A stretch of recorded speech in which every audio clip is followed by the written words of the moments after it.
சென்னையில் பிப்ரவரி 11ஆம் தேதி பாஜக தேசிய தலைவர் ஜே.பி. நட்டா பங்கேற்க உள்ள நிகழ்ச்சிக்கு அனுமதி கோரி பாஜக சார்பில் சென்னை காவல் ஆணையர் அலுவலகத்தில் மனு கொடுக்கப்பட்டது.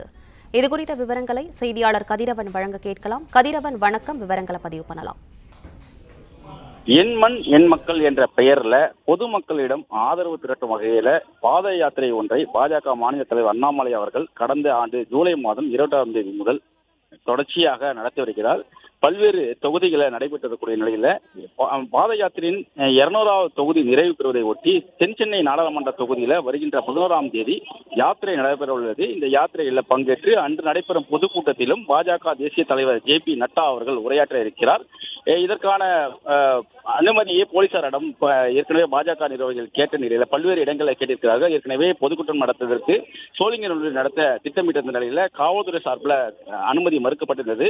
அதே போல நந்தனம் மற்றும் பெருங்குடி நடத்த அனுமதி கேட்டதாக போக்குவரத்து நெரிசல் ஏற்பட வாய்ப்பு இருப்பதாக கூறி அங்கேயும் அனுமதியானது மறுக்கப்பட்டிருந்த நிலையில் தான் சென்னை பூந்தமல்லி நெடுஞ்சாலையில் பச்சைப்பன் கல்லூரி எதிரே உள்ள செயின்ட் ஜார்ஜ் ஆங்கிலோ இந்தியன் பள்ளியில பொதுக்கூட்டம் நடத்தவும் அண்ணாநகர் தொகுதிக்குட்பட்ட பகுதிகளில் சாலையில சிறிது தூரம் நடந்து சென்று ஆதரவு திரட்டவும் பாஜக சார்பில் அனுமதி கேட்கப்பட்டிருந்தது.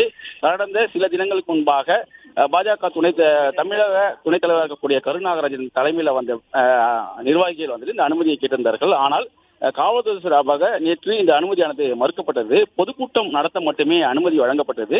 சென்னை மாநகருக்குள் போக்குவரத்து நெரிசல் ஏற்பட வாய்ப்பு இருப்பதால யாத்திரை நடத்த அனுமதி மறுக்கப்பட்டிருப்பதாக காவல்துறை சார்பாக தெரிவிக்கப்பட்டிருந்த நிலையில மீண்டும் தற்பொழுது பாஜக நிர்வாகிகள் மாநில துணைத் தலைவராக கூடிய கருநாகராஜன், வினோபாஜி மற்றும் கராத்தியா தியாகராஜன் உள்ளிட்ட முக்கிய நிர்வாகிகள் சென்னை காவல் ஆணையர் அலுவலகத்துக்கு வந்திருக்கிறார்கள்.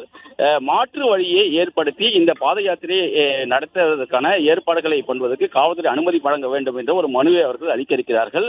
மற்ற மாவட்டங்களில் எந்த விதமான பொதுமக்களுக்கு எந்த விதமான தொந்தரவும் அளிக்காமல் சிறப்பான முறையில் நடைபெற்றதாகவும் அதே போலதான் சென்னை மாநகருக்குள் நடத்த திட்டமிட்டு இருப்பதாகவும் அதனால காவல்துறை கண்டிப்பாக அனுமதி வழங்கப்பட வேண்டும் என்று அந்த மனுவில் குறிப்பிட்டிருப்பதாக ஏற்கனவே அவர்கள் பாஜக நிர்வாகி தரப்பில் தெரிவிக்கப்பட்டிருக்கிறது.